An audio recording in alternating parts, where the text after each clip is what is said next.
Ce qui suit est un post, aujourd'hui supprimé, que j'ai trouvé il y a quelques années sur Reddit. Au vu de son contenu, il m'a semblé judicieux de le partager ici. Avez-vous déjà ressenti la solitude? Ce sentiment si atroce, et qui vous rend si faible, que vous avez l'impression que votre vie perd de son sens? Avez-vous déjà été seul au point de vous sentir détesté, haï par le monde entier, sans arriver à comprendre pourquoi?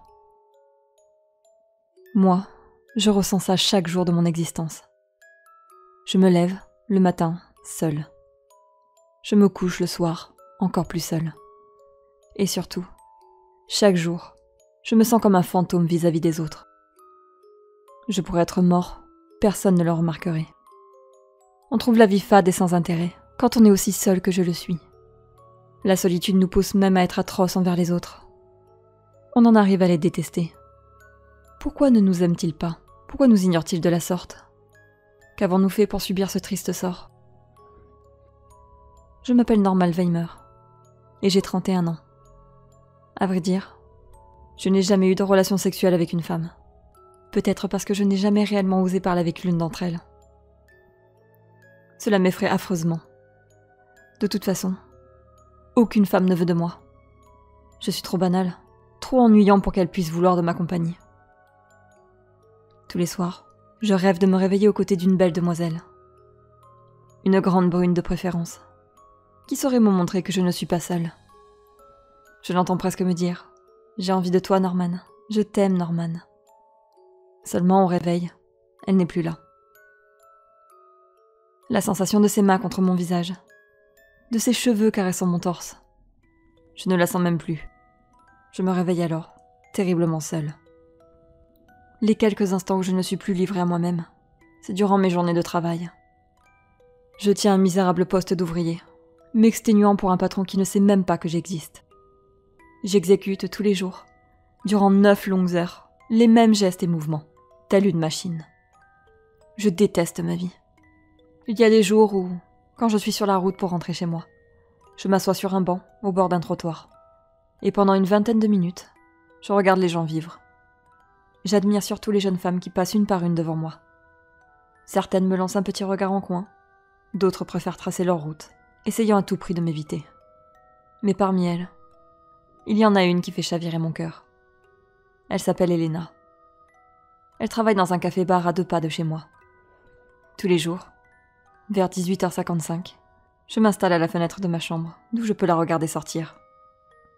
Je l'admire dans cette belle petite robe noire qu'elle porte régulièrement, observant la danse de ses longs cheveux bruns volant au vent. Cela fait maintenant 2 ans que je l'épie chaque soir, sans jamais oser l'aborder. Elle ne sait même pas que j'existe. Et même si c'était le cas, elle n'arriverait même pas à savoir tout ce que je ressens pour elle, tout ce que j'aimerais lui dire. Ces baisers que je déposerai dans son cou, ces caresses que je ferai dans ses cheveux. Je passe mon temps à rêver du jour où je pourrai, aussi court que soit cet instant, lui dire quelques mots. Mais à un moment, il faut bien se lancer. Rentrant du travail, croisant la route de dizaines d'inconnus, j'étais déterminée à aller lui parler. Je répétais, tout le long de la route, les mots que j'utiliserais. Son prénom trottait dans ma tête. Mon cœur battait à toute allure. Je ne sentais plus mes jambes. Et chaque foulée était une vraie torture. Tous ces pas me rapprochaient d'elle. Je suis arrivée devant son bar à 18h50. 5 petites minutes avant qu'elle ne sorte. 5 minutes au goût d'éternité. À chaque ouverture de la porte, j'oubliais ma respiration, fébrile. Toutes les silhouettes m'apparaissaient comme la sienne. Je scrutais ma montre, attendant désespérément que la grande aiguille s'arrête sur le 55. À la seconde près, la porte s'est ouverte, et Elena est sortie. Mon regard a timidement croisé le sien. À toi de jouer, Norman. Bonjour, mademoiselle. Qui êtes-vous? Je m'appelle Norman. Je voulais vous inviter à boire un verre avec moi. Heureusement, elle ne s'est pas débattue. Après une longue journée de travail, je m'apprête à rentrer chez moi, rangeant frénétiquement mes affaires. Je souhaite une bonne soirée à mes collègues avec une assurance exceptionnelle et prends la porte pour rentrer à mon appartement. J'arrive enfin face à ma porte d'entrée. J'enfonce la clé dans la serrure et entre. Bonjour chérie, je suis rentrée. Je pose mes affaires sur une table avant de m'asseoir à côté d'elle sur le canapé. Je glisse ma main autour de sa taille, dépose un baiser sur sa joue. Elle est magnifique. Et son sourire exprime une joie que je n'aurais jamais cru voir.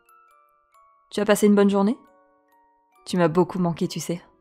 Tiens, j'ai un cadeau pour toi. Je prends mon sac et en sors une belle robe. Une robe qui ressemble comme 2 gouttes d'eau à sa robe noire. Celle qu'elle portait quand elle travaillait encore au bar. Sa robe est trop tachée pour qu'elle puisse la reporter. Alors j'ai pensé que ça lui ferait plaisir d'en avoir une neuve. Je lui tends l'habit, mais après plusieurs secondes d'indifférence de sa part, je la lui pose sur les jambes. J'espère qu'elle te plaît. J'aimerais beaucoup te voir avec ce soir. Malheureusement, elle n'est plus en capacité de me répondre. Je t'aime, Elena.